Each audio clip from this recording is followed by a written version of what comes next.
After the overwhelming response to my previous video on great AA games, I knew I had to come back with another list. You guys really vibed with the last lineup, so I've rounded up another set of AA games that are totally worth your time. If you haven't caught the first video yet, no worries. You can find the link down in the description. Anyway, here's our new list of AA games that I think you'll also love. First up, we have The Outer Worlds. So, you know those moments where you just kind of want to dive into a world that feels like come as you are? The Outer Worlds totally nails that vibe. Created by Obsidian Entertainment, who you might remember from Fallout New Vegas, it's got this mix of humor, choice-based storytelling, and space exploration that just hooks you in. What's wild is that they did this on a AA budget, which is pretty uncommon for a game that feels so polished and filled with meaningful choices. There's this one moment early on where you have to decide the fate of an entire colony. It's kind of like the game's way of gut-punching you into realizing that your choices genuinely change how the story unfolds, rather than just adding flavor text. It's these moments that make the game feel like you're steering the ship. The narrative course, sure, but also how you handle combat, dialogue, and exploration. Comparing it to something like Fallout, the scale's definitely smaller, but you know what? That actually works in its favor. Things just feel tighter, more refined, and maybe it's what Obsidian does best. The exploration is rich without being overwhelming, and I'm telling you, there's this hilarious companion banter that can either make you crack up or cringe depending on your mood.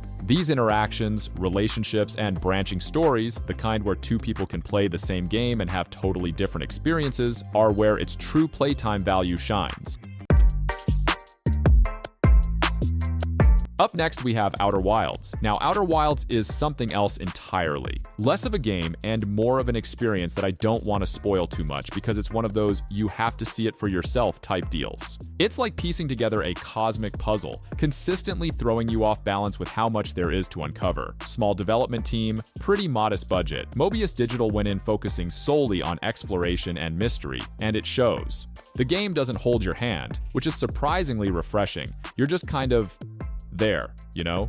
Floating around, discovering new planets with hidden secrets, trying to piece everything together before the sun goes supernova and resets the loop again. I found myself getting engrossed with its lack of combat or traditional objectives. You just explore and connect the dots. I still think about that one moment when you first fly into the dark bramble. It's eerie, confusing, and absolutely gripping. The experience isn't about leveling up or managing resources. It's purely about uncovering the truth about this strange world, or rather, universe you found yourself in. You end up going back and forth between different planets, slowly realizing how interconnected everything is. It's all about that aha moment when something finally clicks, and suddenly, other parts of the universe make sense. That's the magic of Outer Wilds. The values and how it leaves you thinking long after you've played. Next is The Pathless. The Pathless is all about intuitive movement. You're constantly sprinting, shooting talismans to maintain your momentum, gliding with your eagle, just flowing through the environment like you're part of it, and that's what makes it so satisfying. They took this risk of stripping away typical open-world staples, leaving you to navigate by instinct and exploration. The result? It makes you feel more connected to the world in a way that I haven't quite felt in other games. Then there's the puzzle design. Like, it's got this nice balance between challenging and relaxing. You're solving these clever environmental puzzles, but they're never like you're going to beat your head on the wall because it's too difficult. I remember one spot where you're in this massive temple trying to align these beams of light, and once you solve it, the whole area just opens up in this awe-inspiring reveal. It's those kinds of moments that make the game so memorable. Not to mention the boss battles. Those things are borderline cinematic. You're chasing these massive cursed creatures across a vast landscape, and it's this incredible dance of agility, resolve, and timing. The Pathless does something I feel more games should strive for, making the journey feel as rewarding as the destination. Every movement, every arrow you shoot, has this rhythm to it that just makes it incredibly satisfying. For a game coming from a smaller studio, that's where its playtime value just takes off. Oddworld Soulstorm Enhanced Edition is a game that really hones in on what made the original Oddworld titles so iconic, while adding new elements that make it feel fresh. Released in November 2021, just a few months after the original launch in April, the Enhanced Edition smoothed out a lot of the rough edges, making the whole experience a lot more polished. If you're a Switch player, the Optimized Edition dropped a year later, so there's no excuse to miss out. In Soulstorm, you're back in the shoes, or rather bare feet, of Abe, the reluctant hero tasked with rescuing his fellow Madokans from the clutches of a brutal industrial empire. What sets this one apart from previous entries is the added depth in mechanics, specifically the crafting system. You're not just sneaking around anymore. You're gathering materials, building makeshift weapons, and using Abe's deep intuition to navigate a world where everything seems out to get you. Visually, the game is stunning with its 2.9D environments, combining the old-school side-scrolling perspective with a cinematic, almost 3D feel. The challenges are tough, but they never feel unfair. For example, one sequence has you traversing an exploding refinery while trying to save as many Mudokons as possible, and trust me, the tension is real. The Enhanced Edition brings several improvements like better controls, more refined level design, and snappier load times. These tweaks make the game more accessible without losing that punishing charm Oddworld is known for. So, whether you're a die-hard fan or a newcomer, Oddworld Soulstorm Enhanced Edition offers a robust, strategic experience that's steeped in both nostalgia and innovation. Up next, we have Journey. Now, this is one of those games where less is absolutely more. It's minimalism done right. So right that it's almost like poetry in motion. You literally traverse this vast open desert, but that's saying almost nothing about what the experience feels like. It's haunting and mysterious, sure, but also deeply moving in ways that kind of sneak up on you. That game company played it so smart by letting the environments tell the story. So there's this one sequence that's just burned into my memory. That scene where you're sliding down a golden sunlit dune with the camera panning right, and suddenly, the mountain in the distance perfectly aligns in your viewpoint. It's simple, yet stunningly beautiful. The whole game is no more than 2 to 3 hours long, but I think the length is perfect because every moment, every frame feels so deliberate and purposefully crafted. And what really blew my mind was the multiplayer aspect, completely anonymous. You're paired with other players, but with no voice chat or any form of direct communication. Yet, you forge these silent bonds with them, often working together to overcome obstacles or just keeping each other company in the loneliness of the desert. It's rare, I think, for a game to convey such emotion, to make you feel so much without uttering a single word. Journey transcends typical game constraints. It's almost like an experience that's meant to be felt rather than just played. And coming from a small team with a modest budget, it's amazing how it stands tall among its AAA counterparts by focusing on the purest essence of what makes a game memorable: connection, emotion, and minimalism. Next on the list is Vampire. Vampire caught me off guard in more ways than one. It's got this riveting setting, a London strangled by the influenza pandemic in 1918, and you're tossed right in as Dr. Jonathan Reed, a freshly turned vampire. Now, what really elevates this game is the moral quandary at its core. You're a doctor sworn to save lives, but also a vampire who craves blood, and that duality tugs at you constantly. Developed by Dontnod Entertainment, Vampire's budget was a far cry from your big-budget studios, but you wouldn't really know it, thanks to how well the atmosphere is crafted. There's something about wandering through those narrow alleys with the occasional howling in the background that really drew me in, and the storyline grabs you. There's this relentless feeling of dread hanging over everything. The choices you make in Vampire feel significant, not just in the plot, but in how the world reacts. You can choose to embrace your dark nature, feeding on London's citizens for power, or take the high road, sparing lives at the cost of remaining weak. This moral dilemma takes what would otherwise be just another action RPG and makes it something much more profound. And I've gotta say, the combat, despite some janky moments, is pretty entertaining. There's a good mix of action and RPG elements. The voice acting is also surprisingly good for a game of this scale.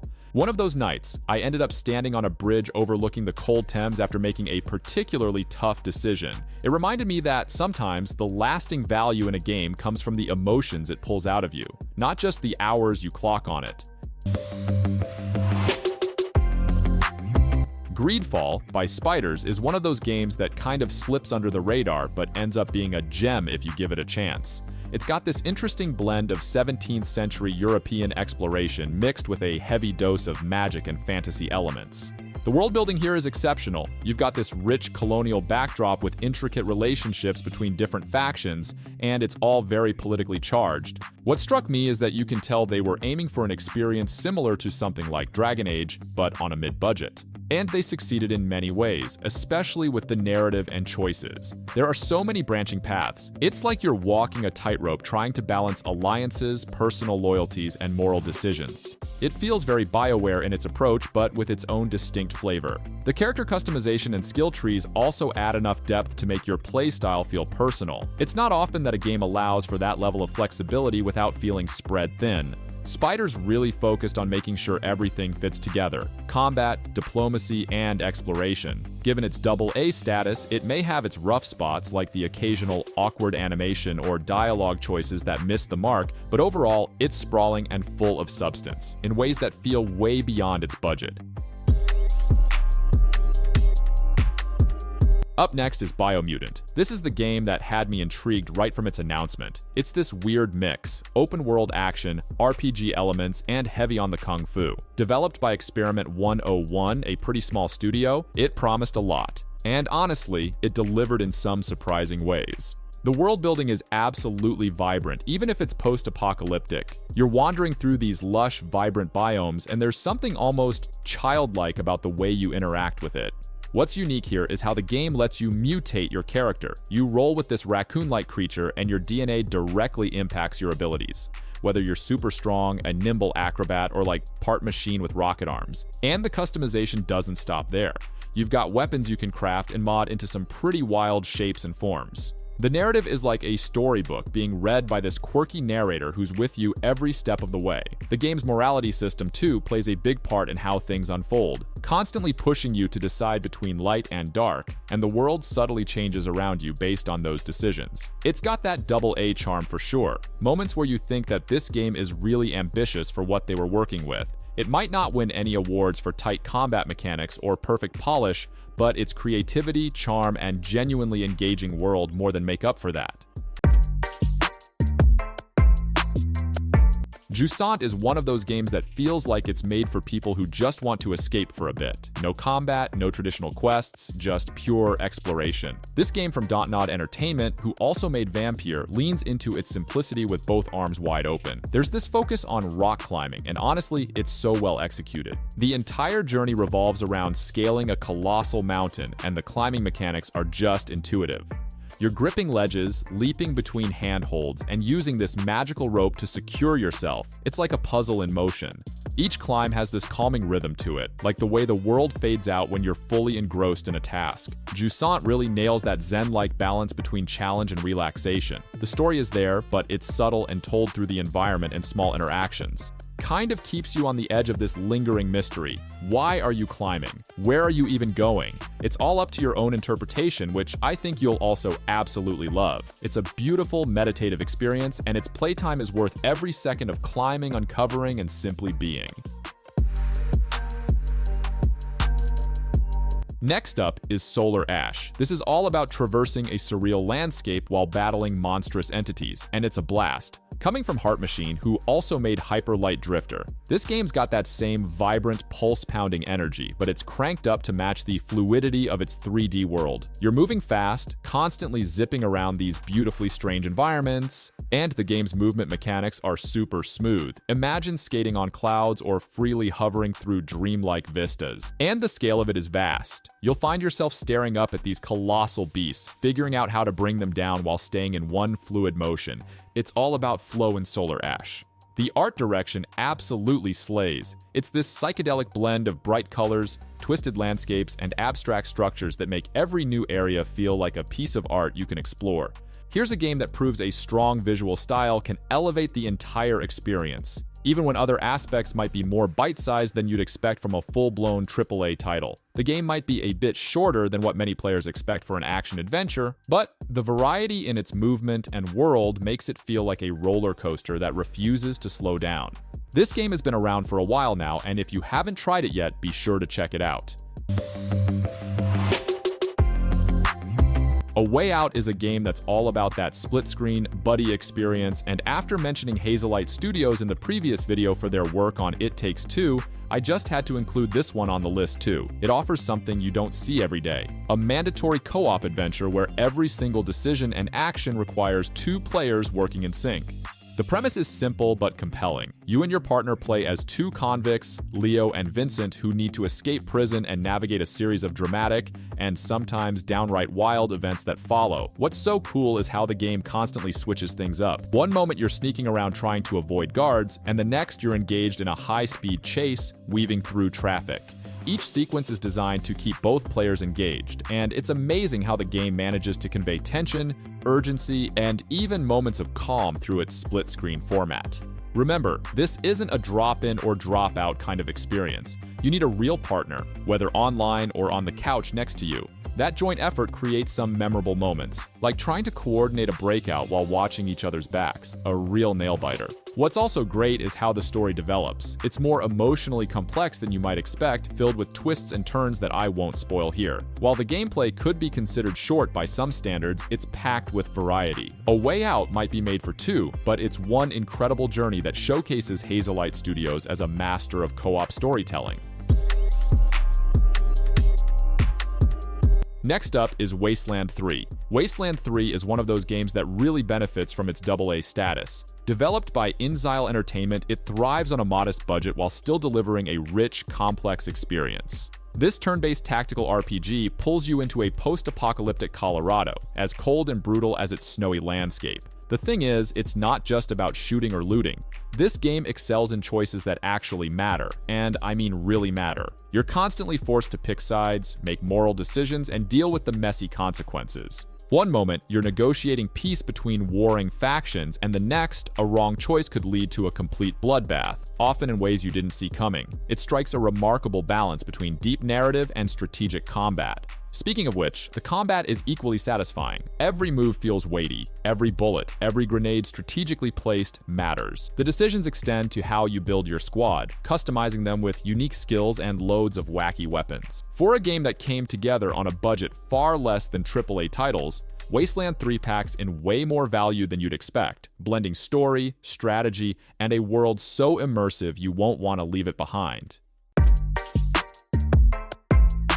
Pyre is an absolute gem from Supergiant Games, and it's hard to pin down because it's so many things at once. It's a mix of a visual novel, a sports game, and RPG, all set in a mystical purgatory. What's wild is how seamlessly it all comes together. It shouldn't work, but it does, brilliantly. The rights, this otherworldly basketball-like competition, form the core gameplay, and they're just so unique. There's a lot of strategy involved, making every match feel like a high-stakes chess game with a mystical twist. Even more compelling is the story and how it places you in these impossible moral situations. You win a right and one of your teammates earns freedom, but you lose them from your team for good. And then there's the art and music, pure eye and ear candy. The hand-drawn visuals make every scene look like a painting while the music drives the emotional weight home. It's the epitome of Supergiant's strengths, making a bizarre mix of genres feel not only cohesive but deeply rewarding. Next up, we have The Surge 2. The Surge 2 is one of those games that feels like an underdog but ends up packing a serious punch. It's a Souls-like game, but instead of medieval castles, you're navigating a sprawling, desolate, almost cyberpunkish city called Jericho, filled with killer robots, deranged exosuit soldiers, and environmental hazards at every turn. The atmosphere is grittier than before, with a focus on verticality that makes exploration feel more layered. Combat's a standout, it's brutal and tactical with a unique dismemberment mechanic. Targeting enemy limbs allows you to slice them off and use their gear as your own, which is as satisfying as it sounds. It gives a whole new meaning to loot drop. It's all about managing space, timing your dodges, parries, and making strategic decisions on the fly. You can't just button mash your way to victory. There's a rhythm to each fight that feels incredibly satisfying when you nail it. And there's this sense of progression that keeps you hooked, whether it's discovering new areas full of hidden pathways or crafting better gear from the remains of your defeated enemies. The world is bleak, but it's also surprisingly beautiful in its own dystopian way. The Surge 2 may be a double-A game, but its depth in combat and exploration gives it a replayability that rivals some of the biggest AAA titles. Up next is Void Bastards. Developed by Blue Manchu, it's got this tongue-in-cheek vibe that keeps the experience fun even when you're facing certain doom frequently. You take on the role of a random bastard looter, think an expendable space convict, tasked with scavenging through derelict ships for supplies. If you die, you just respawn as a new bastard, sometimes with absolutely wild traits like having brittle bones or needing more food. The gameplay loop is what makes Void Bastards worth sinking your teeth into. You're balancing resource management, strategy, and combat, all while dodging or engaging with threats aboard procedurally generated ships. You're basically free to chart your own course, and every ship presents a new challenge. Whether it's low oxygen, malfunctioning security systems, or just a downright terrifying roster of enemies, the comic book art style doesn't just look cool, it feeds into the whole vibe of the game, giving it this bold, unique identity. Then there's the crafting aspect, piecing random junk into useful upgrades for your weapons or suit. Void Bastards embraces its AA roots with a sense of style and humor that make it more than just a pick-up-and-play roguelike. It's a game you keep replaying, just to see what bizarre scenario unfolds next. Shenmue 3 is like stepping into a time machine. YSNet and Yu Suzuki delivered a game that feels almost untouched by time, which, depending on who you ask, could be either its major strength or its biggest weakness. It builds directly on the groundwork laid by the original Shenmue games, slow-paced, deeply immersive, and fixated on the minutiae of daily life. Here you continue Ryo Hazuki's quest for vengeance, roaming through serene villages, practicing martial arts, and chatting up virtually everyone. The flow of the game is deliberate. Here's Ryo chopping wood, there he's engaging in somewhat clunky yet nostalgic combat. It's all part of the Shenmue experience. The world here is rich in detail, but it's in the little moments, like engaging with NPCs, solving mini-mysteries, or simply enjoying the quiet ambiance, that the magic really happens. The visuals may not be cutting edge, but they capture a certain charm, evoking a sense of place that's wholly unique to this franchise. The combat borrows heavily from old-school 3D fighters, requiring you to train and memorize specific moves to stand a chance in the tougher battles. It's a system that rewards patience, much like the rest of the game. Also, let's not forget the quirky minigames, like betting on turtle races or playing classic arcade games. Shenmue 3 may not be everyone's cup of tea, but for those craving that nostalgic, slow-burning journey packed with tiny details and a dose of retro charm, it's like rejoining an old friend on their continuing adventure, exactly how you remembered it. Kingdom Come: Deliverance is probably one of the most ambitious AA titles out there. It's a medieval RPG that prides itself on realism. No dragons, no magic, just brutal, unforgiving history. Set in 15th century Bohemia, you play as Henry, the son of a blacksmith, who gets swept up in a civil war. The game's attention to historical detail is staggering, from its faithfully recreated villages to the authentic period-specific gear. The combat here isn't your typical hack and slash. The swordplay is very skill-based. It's all about angles, timing, and stamina management. You won't be mowing down enemies unless you've really honed your skills. And then there's the world itself, alive with detail and NPCs who go about their daily lives, often indifferent to your struggles. The quests are grounded, pushing you to employ diplomacy, investigation, or stealth over brute force. Despite its bugs and occasional jankiness, Kingdom Come's immersive storytelling and commitment to authenticity offer mad replayability. There's always a new way to approach situations, and every decision feels like it carries weight. As a deep, complex RPG, it deserves all the praise it gets and stands out in an era overcrowded with more fantastical, streamlined narratives. Up next is Psychonauts 2. This game continues the story of Rasputin, a young psychic who finally gets to join the elite group of psychic spies known as the Psychonauts. Now, considering how long fans have been waiting for this sequel, it delivers on all fronts. Creativity, humor, and just pure platforming joy. What I love is how it takes you deeper inside people's minds, each one a unique, tangible manifestation of the character's psyche. You'll navigate through colorful, twisted landscapes that are as challenging as they are visually stunning. Double Fine really outdid themselves with the character development. You're not just jumping and punching your way through levels, you're also helping these characters deal with real issues like anxiety, guilt, or loss. There's something endearing about the way the game handles these heavy topics with heart and humor without trivializing them. The combat and platforming mechanics are tight, but also layered with psychic abilities like telekinesis, levitation, and pyrokinesis, making every encounter feel dynamic. Psychonauts 2 brings that same imaginative energy as the original while fine-tuning the gameplay to modern standards. It's a love letter to fans and a masterclass in how to do a sequel right. Next on the list, we have Hi-Fi Rush. Developed by Tango Gameworks. Yeah, the studio that gave us The Evil Within of all things. This game swaps horror for vibrant, music-driven action. What's even cooler is the studio's revival story. After its initial shutdown by Xbox, it was brought back by Krafton, the same folks behind PUBG. Honestly, knowing that this studio got a second wind after releasing something this fun makes me super happy. The concept is genius. Every move you make is in sync with the game's killer soundtrack. Attacks, jumps, dodges, they all feel like you're dancing through levels. The story follows Chai, a wannabe rock star who ends up with a music player fused to his heart, which turns his entire world into a giant concert. It's ridiculous, but in the best way possible. The animation is top-notch, kind of like you're playing through a Saturday morning cartoon with a heavy dose of punk rock energy. Hi-Fi Rush also nails it in its gameplay loop.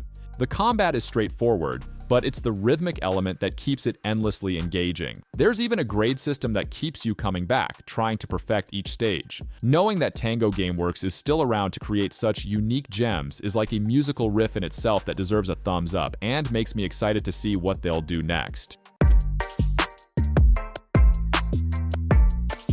And to finally conclude our list, we have Shadow Tactics: Blades of the Shogun. This real-time tactics game is set in the Edo period of Japan, where you control a team of highly specialized characters, each with their own unique skill set. What's impressive is how tightly designed each level is, offering countless ways to tackle objectives. The stealth mechanics are what really stood out to me. You can't just go in guns blazing. Well, you could, but you'd last about 10 seconds, so you have to think several steps ahead. Every character has a distinct role that plays into the larger strategy, whether it's setting traps, distracting enemies, or taking them out silently. The game does a great job of balancing tension and satisfaction. When a plan falls into place flawlessly, it's this rush of accomplishment that few games can replicate. And sure, you'll mess up a lot, but that's part of the fun. The trial and error aspect never feels punishing thanks to the quick save and load system, which encourages experimentation. Visually, the game is stunning, capturing the serene beauty of Japanese architecture and landscapes, contrasted by moments of swift, violent action. The story, too, is surprisingly gripping, pulling you into the lives of these characters as they navigate a web of intrigue and betrayal. Shadow Tactics: Blades of the Shogun is proof that you don't need a massive budget to create an unforgettable, strategic experience that keeps you coming back for more. And that's it, folks. If you enjoyed this video, please consider liking and subscribing to my channel. Thanks for watching, and I hope to see you in the next video.